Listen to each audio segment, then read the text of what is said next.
Hello, and welcome to Flourish, where we explore how to nurture, coach, and inspire the children we love at any age to let their genius thrive. I'm your host, Diane Planadin, and our goal is to reach a global community on how to bring out the best in our children. So let's dig in and discuss as a community how to really bring out the best in our children and let their exceptional talents surface and develop. Just like a flower, they'll blossom. It's Halloween in Canada in a few days, and I can hardly wait to see what those little goblins and princesses are dressed up as this year. It's always so exciting and interesting to see how creative children can be. Sometimes they just want to be a little cow or a little kitten, and sometimes they want to be a superhero. It's really a lot of fun. I really love it when the teenagers still come knocking on the door because they have a totally different perspective than, say, a 6-year-old. And their creative energy can be amazing. And I reward that with a full-size chocolate bar. So thanks for still coming out and entertaining us from door to door. It's a shame we can't give out apples anymore. It's become a little more of a safety feature than anything else, but the natural sugars of the apple would be the ideal treat. A little tiny chocolate bar isn't bad either, as long as you don't eat the whole pillowcase full at once. Okay, pillowcase. Well, there I go, aging myself. And yes, when I went trick-or-treating, I would drag around a pillowcase until it either got too heavy or too cold outside to stay out anymore. But it was fun. I find it quite interesting how different families have different approaches to treats, especially around Halloween time. And for us and Nicholas, we took a pretty relaxed approach. I believe that people usually want what they can't have, and that pantry door was always open for Nicholas. If he wanted to have a treat, there was the door. If he wanted to have ice cream, what flavor? And because of this approach, it really worked well for us because he didn't feel deprived of treats. And he didn't go out of his way to have them all the time because it really was nothing unusual or special. And because of this approach with Nicholas and his disregard for the novelty of chocolate or candy, he actually became quite the entrepreneur around Halloween time. He would sell his candy back to his dentist. And I was actually quite thankful his dentist had that service program in place. I believe he got $1 a pound, so Nicholas was usually motivated to collect as much candy as possible so he could perhaps buy a video game instead of indulging in candy. Quite like that. Myself, not so much. I would hoard my candy. I would hide it somewhere in my room so I could savor the flavor until Christmas time, because that would be the next time I was getting candy. In large amounts, of course, but it was kind of fun as a kid. I had a lot of siblings, so you had to get creative. And I remember in school at Halloween time, it was so much fun.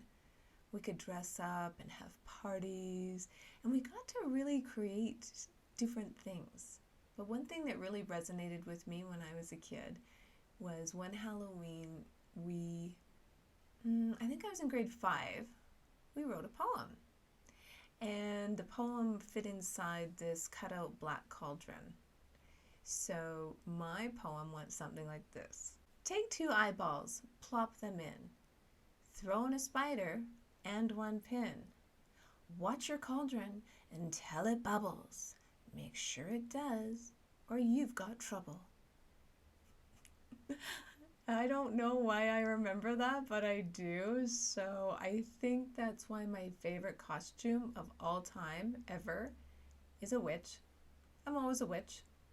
I try other costumes, but I always fall back on the witch. So this year, for Halloween, I'm going to be a witch. In the last episode, I discussed my Halloween tradition also of the gingerbread house. And when I think of haunted houses, because my gingerbread house would look a little haunted, I also think of escape rooms. And that is a modern day invention, sort of, with, well, I'm going to say I didn't quite get it at first. I didn't understand the appeal on being locked in a room for an hour with your friends or your family and having to decipher code in order to escape. It sounded a little creepy at first to me, and I thought, what do I get? A flashlight and a toothpick? Like, how am I going to get out of here? I don't know. Then I started hearing stories of people that were attending these locked rooms and escape rooms and being trapped without no way out. And I thought, why would you want to do that? That really sounds freaky. And they don't escape. I thought, well, why did you just pay for that if you weren't successful in your adventures? I guess I didn't understand it well enough. So when Nicholas came home from university for a mini break, I asked him, why are these creepy little rooms so popular? Why is everybody, going there in droves? He'd never been. He didn't know. Oh, that sounded like a perfect excuse for us to do an excellent adventure. After all, the writer Eden Phillpots used to say, the universe is full of magical things, patiently waiting for our wits to grow sharper. I think that described an escape room very apropos. Not knowing what we were getting ourselves into, we just drove to the closest one. Guess we should have made an appointment. We didn't even think about that. We just went in. Imagine our surprise when A, yes, you do need an appointment. We do schedule these things. And B, where's your team? There should be a minimum of 4 people. Oh, well, we'd failed already. We hadn't even begun our new adventure and we'd failed. But they had a room available. And after a little chit-chat, we discussed pros and cons of trying this room on our own and decided to go for it. We had heard people don't escape after an hour anyways, not even a group of 4. So what do we have to lose? This was our first try, and we took the opportunity, as it was now quite fascinating. As we entered our very first escape room, we were in awe. I couldn't believe it. This wasn't just some creepy dark room with flashlights and puzzles. This was a room transformed into an Egyptian tomb. I thought, wow, this is amazing. Good thing I knew my way around ancient Egyptian hieroglyphics. Something I also learned in school, so that was kind of cool. And then there wasn't just one room. There was 3 rooms. And we had to unlock the locks to get from room to room because there was these secret passageways. We needed to solve puzzles not only with our minds, but with physical shapes. And there was a story with hidden messages and meanings that gave us some clues. So you kind of have to read between the lines. There was sand on the floor. So it was really quite immersive in that regard. And scarabs. Yes, there were scarabs that provided the clues, and you had to collect so many scarabs. And the third room, the crowning jewel was a sarcophagus. I can't tell you any more than that because these rooms need to be a secret. The true discovery for us was actually figuring out how well we worked together, how our minds thought differently, and how we communicated throughout the tomb. Besides my understanding of ancient symbols, it turns out I'm very hands-on. I get on my knees, I look in every nook and cranny. Whereas Nicholas, he could read a clue, use a black light, or just look at a lock and understand what had to be done. So as I hunted and gathered, he deciphered and analyzed every step of the way. I will admit, I had to defer to his way of thinking as the leader in the tomb. And I was okay with that. Yeah, we were a team. You see, this escape room, our first try ever, really brought out our strengths and our intuition, our little spider senses, where you really think differently in these escape rooms. It's more than puzzles. It's, like I said, teamwork and logic, brainstorming and riddles to be solved. But most of all, it is the triumph and celebration every step of the way. And we did it. We escaped with time to spare, and we were hooked. But why? Why are these escape rooms so popular? Why were we loving these dark, sometimes haunted escape rooms that love to trick us around every corner? It was a mystery. So I looked up online what really is behind the escape room ideas. And there's a company in Atlanta, Big Escape Rooms, and they actually had a really good article online, the neuroscience behind escape rooms. So I'm going to give you a little Reader's Digest version of that. What I loved most about the article is how it starts out that it's a treat for your brain.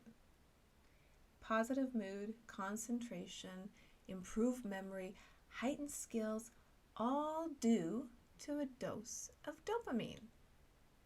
Dopamine, a natural occurring neurotransmitter your brain releases to positively encourage beneficial actions. Aha! There you go.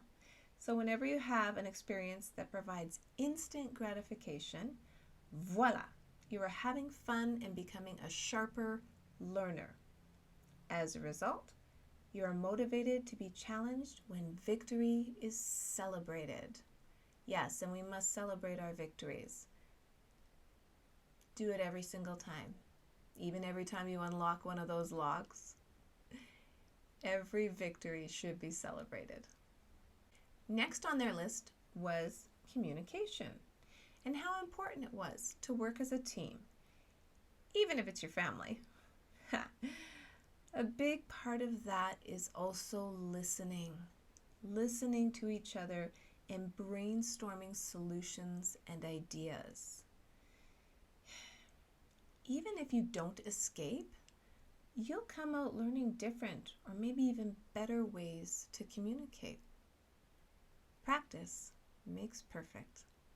One interesting correlation they make is the proximity principle, which Ken Coleman has recently revived. Want to be a better swimmer? Surround yourself with water. Want to be a better cook? Surround yourself with chefs or just cooking shows. Want to improve your problem-solving skills? Do escape rooms. A very honest correlation indeed.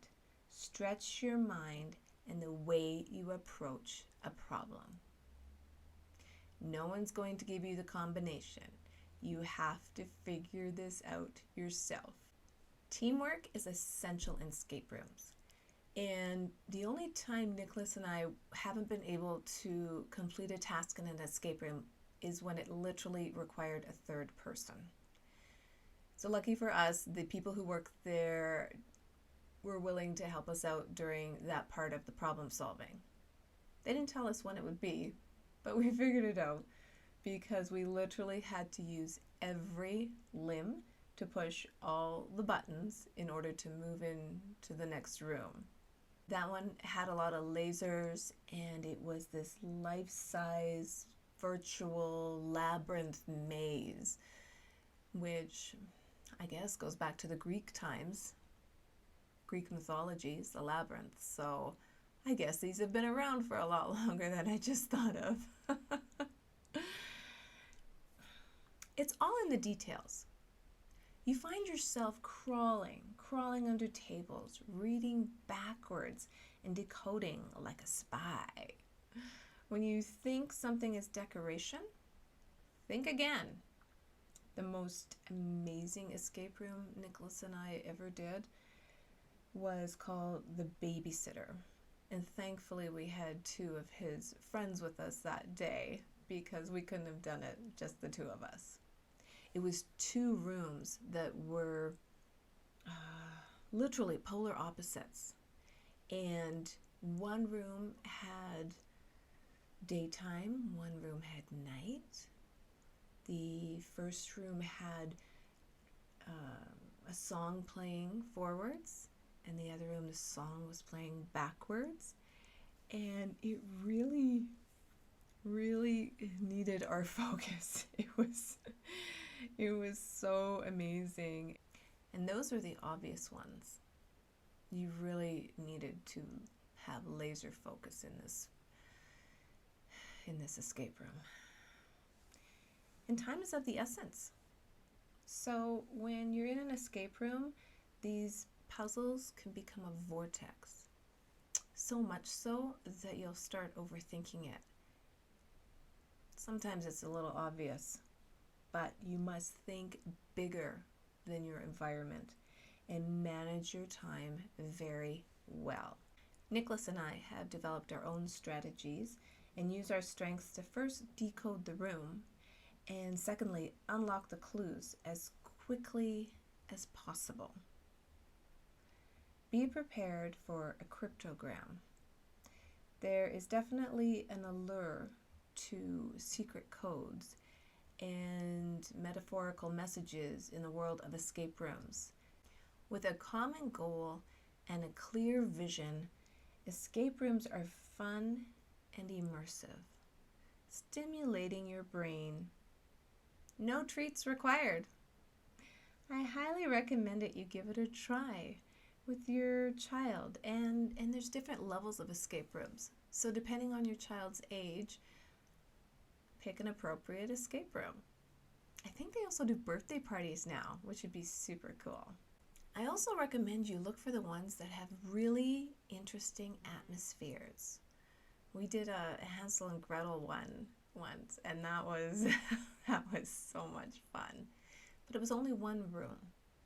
And now that I've been to escape rooms with 2 or 3 rooms and some magical movements going on, it's a lot more intriguing when the escape room has the atmosphere. So look for that. You know, you're not in there to break the Da Vinci Code, but you are in there to work together as a family and spend time having fun. And it's not that expensive. So if you're going to splurge on entertainment, instead of dinner out or movies, try an escape room. I don't think you'll be disappointed once you get past that creepy thing, right? Thank you so much for spending your time with me today. I so appreciate it. And I wish you all a very safe and happy Halloween. Let's hope it doesn't snow. You know, we are all born with a gift.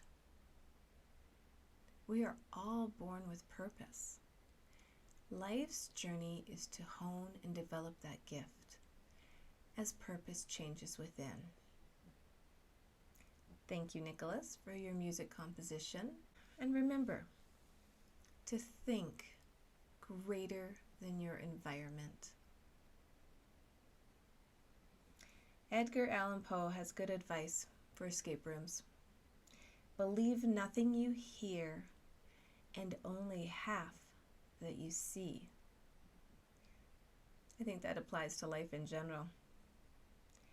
Well, my friends, live well, and please subscribe. I would really appreciate it.